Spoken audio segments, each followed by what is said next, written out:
Hey guys, just a quick video add-on. I've been watching a lot of atheists to see how they respond to Christian testimonies and why they converted.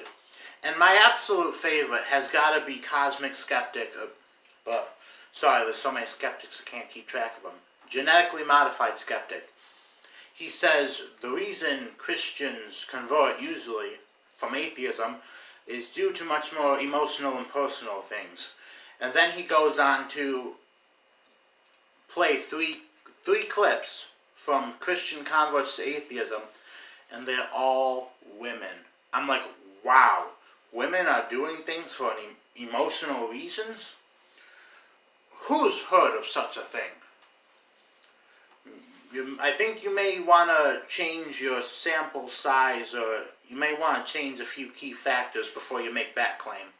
That most of the time when you're listening to atheists and why they converted to Christianity, it was all for emotional reasons.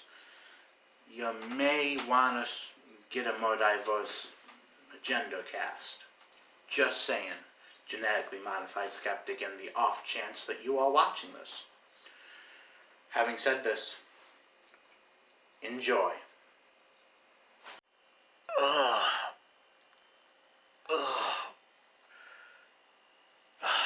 Damn it. Hey guys. Alright.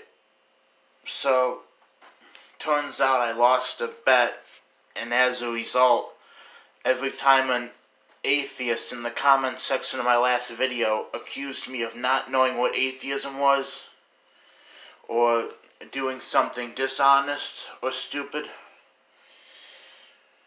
or not knowing what I was talking about, I had to take a shot. Oh, I'll never accept that bet again. I've never gotten plastered so fast in my life. Give me a minute. I absolutely love that beam of light. Alright, so at the risk of having to drink myself under the table again, I'm gonna go ahead and defy atheism, because apparently there's a bunch of people in the comment section of my last video who think I don't know what it means. Atheism, a lack of belief in any gods.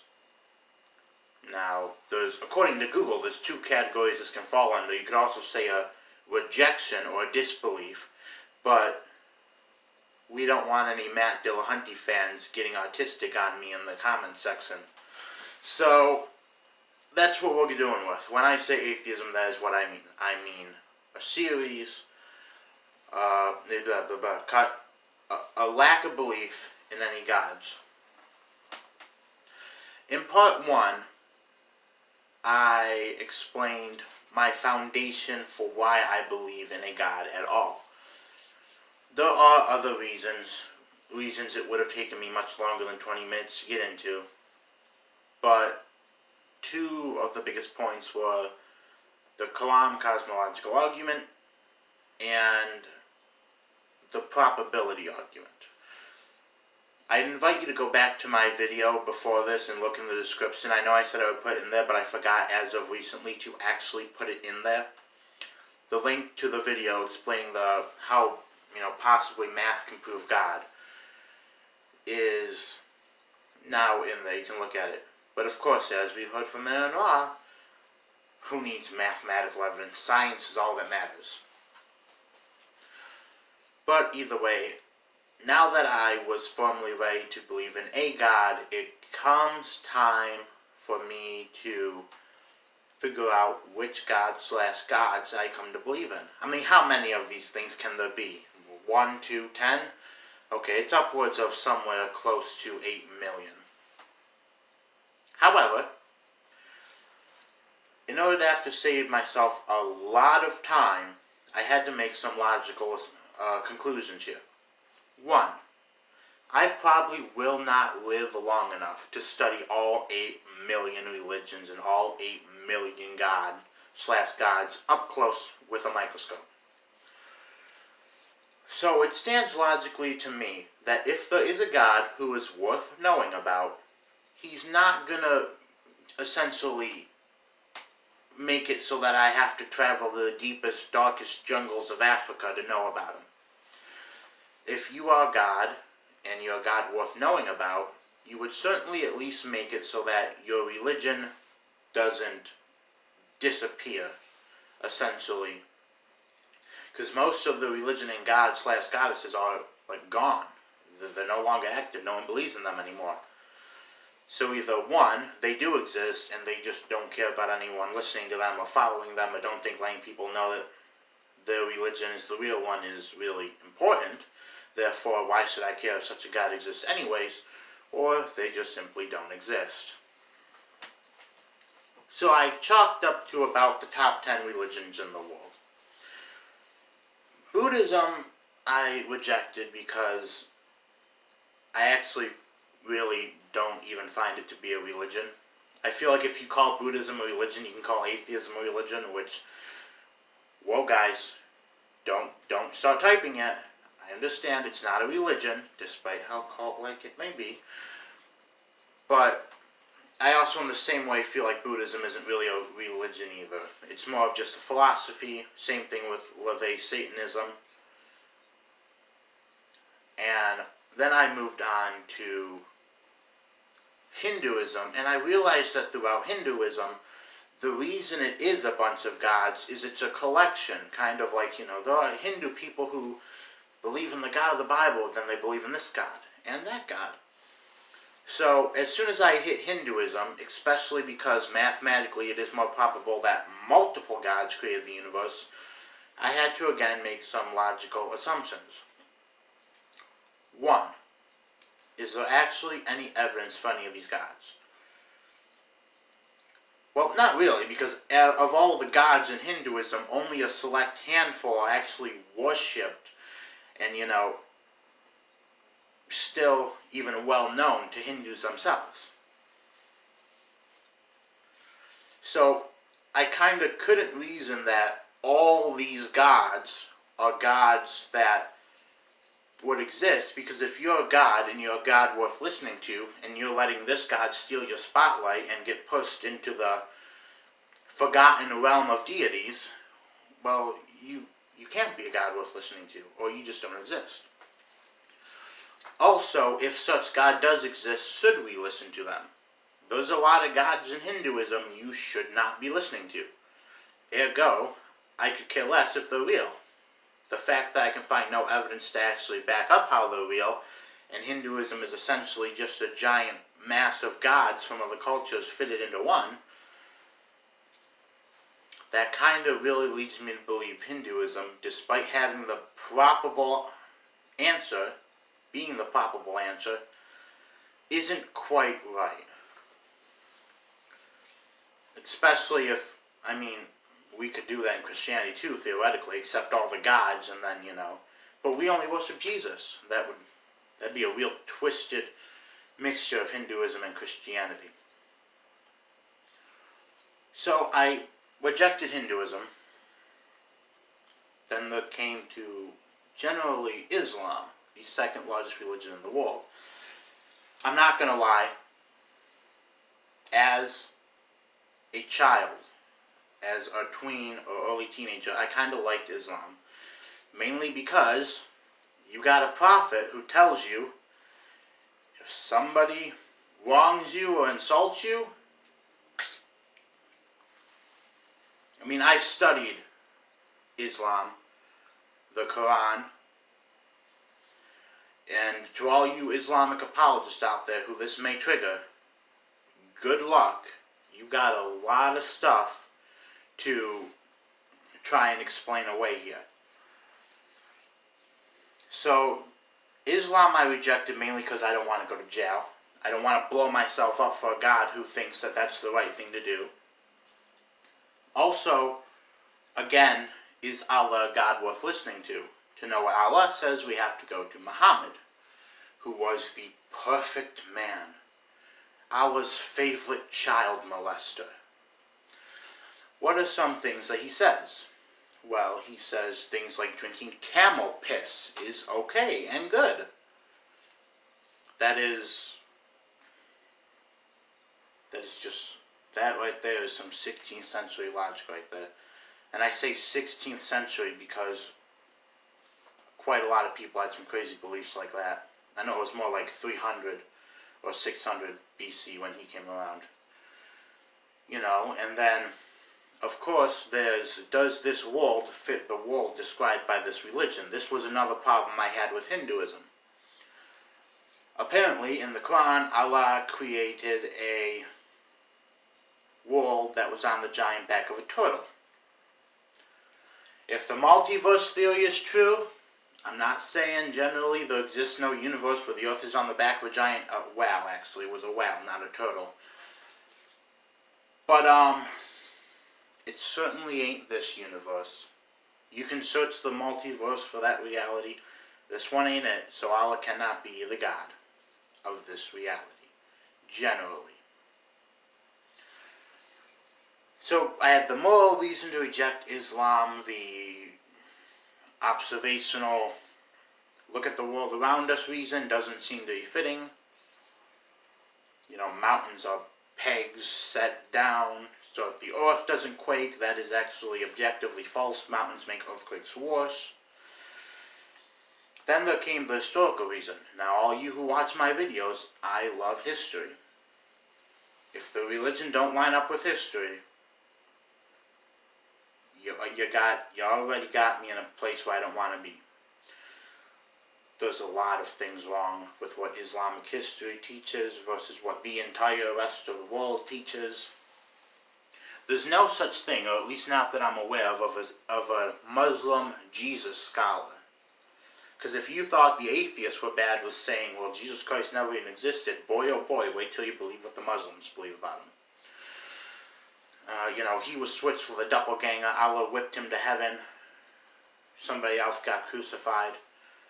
Allah, the greatest of deceivers, deceived all of humanity for some reason. There's a lot of weird things. Like Alexander the Great was a devout Muslim, so were Jesus' original followers. That is nowhere to be found. That is nowhere to be found. So I have the objectable reason, I have the historical reasoning, and I have the moral reasoning. This is generally, there's a lot more I can get into on Islam, but if I were you, I'd check out the Apostate Prophet or David Wood's channel for that. Because I can't get into all that here. Okay, so then I came inevitably to Judaism and Christianity. One thing, as I said in my New Year's Eve video, I looked around and I saw a lot of history lines up with the Bible. Now, you can say some part of the Bible's where there's no evidence that happens. However, in the historical field, absence of evidence is not evidence of absence. For example, I took a crap in a toilet 5 minutes ago. I flushed it, I sprayed it. You would never know. It happened, but you never know.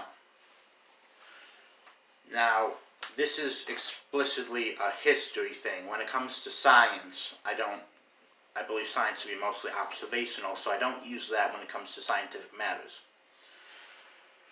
However, unlike Islam, where there's complete contradictory evidence, and in Islam, people are going around calling Muhammad all ears. In other words, this guy believes whatever the hell we tell him to believe.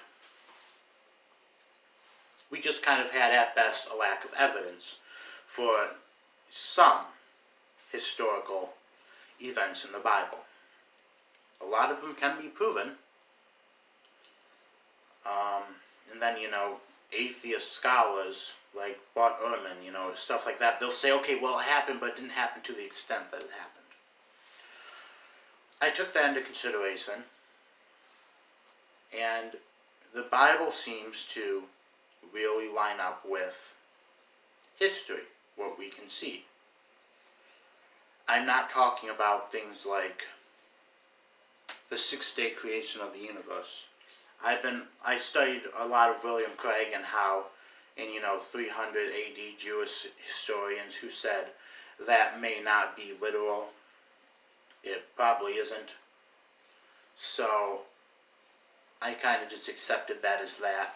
You know, it's not literal, it's figurative, and this isn't something that religious people are just now saying. They were saying this back as early as 300 AD, and possibly even before that. So I looked at the history, and the Bible, not specifying Judaism and Christianity, seems to check out. Now, again, we have to look at, is this a God worth worshiping? The God of the Bible, I went into detail in my last video series about, is God a homicidal maniac? Where I specified that you can argue at times that you disagree with the severity of punishments, but at the end of the day, he seems to love humanity. He seems to want what is best for humanity.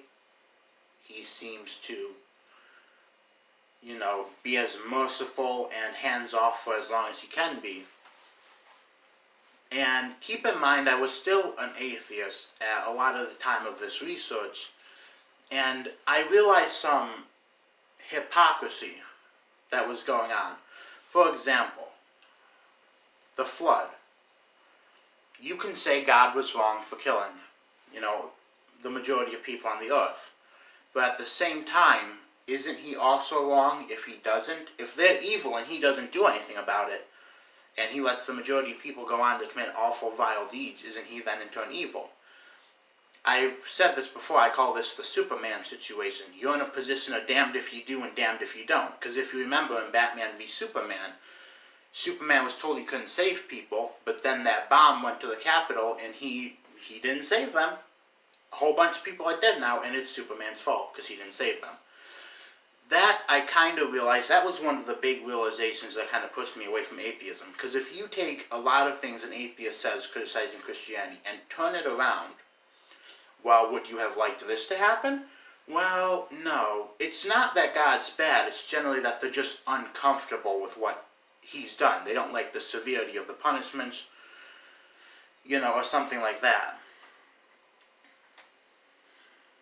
So ultimately, like, another thing is that God sent Jesus to save humanity and be crucified. And, you know, like, oh, well, what kind of God would do that? Well, how would you have had it be done? And let's hear how your way of having it done is better than the all-knowing God's way of having it done. I mean, should he just not have sent Jesus? Could he just have killed us all over again? Alright guys, take 3. I mean, really, third time's the charm, right? But ultimately, aside from history, is that what was really interesting is we had enemies. You know, the word of your enemy is a very valuable thing. If your enemy can confirm that something did happen or something did exist, then it is a very, very likely that that thing did happen, because your enemy generally wouldn't lie for you. So, you know, we have enemies of the Israelites talking about the civilizations, the kingdoms, other cultures recording this stuff. It's pretty historically sound, and as far as I was concerned, morally sound. Now, I came up with this thing called the God leniency. In other words, it's only logical to conclude that I, as a human, would not understand why all-knowing God would do this, or would do a certain thing. That's only logical to assume.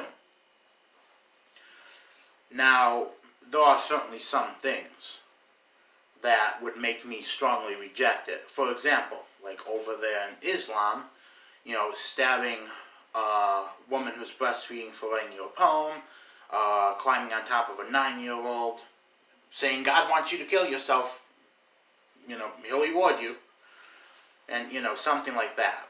The Bible was actually a pretty nice cool down from that.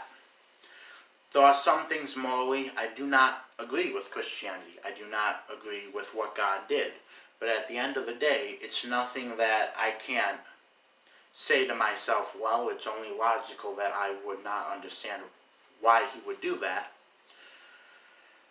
And there are, I'm sure everyone has that thing in the Bible like, ooh, that was a little harsh. But, I'm not an all-knowing God.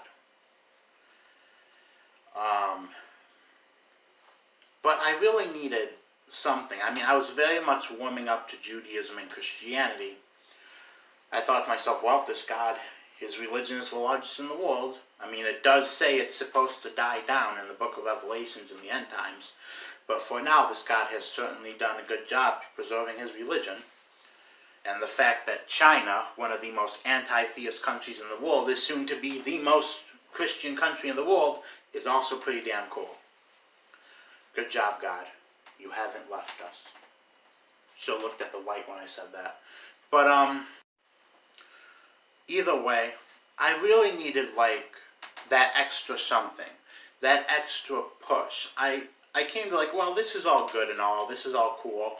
But I needed something else. The real straw that would break my belief that this wasn't the God. Something that was so unexplainable that I would have to dip down into pseudo-skeptical Matt Dillahunty territory to kind of explain this away. And for that, I found the book of the prophecies in the Bible.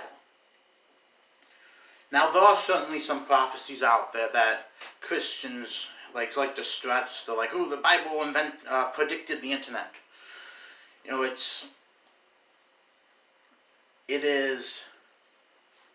Those ones are kind of not really impressive.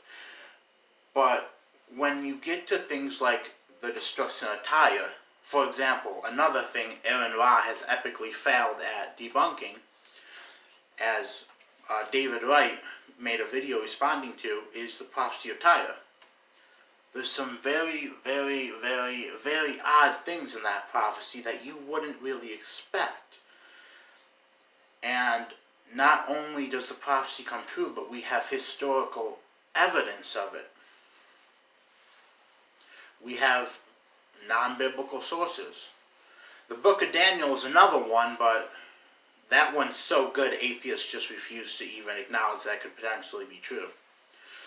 Then there's the prophecy of Isaiah. As Mike Ringer said, he's read the prophecy of Isaiah to people, and they think he's reading from the New Testament. It's that accurate. And you can say, well, Jesus only did these things to fulfill, he wanted people to make him think he was the Messiah. But there's more to the prophecy than that. You would have to say Rome was on board. The persecutors and the Jews, they were all in this giant conspiracy to make this one guy, after killing a bunch of messiahs, they took this one guy and was like, okay, here's what we're going to do. We're going to make this one guy look like the one Messiah.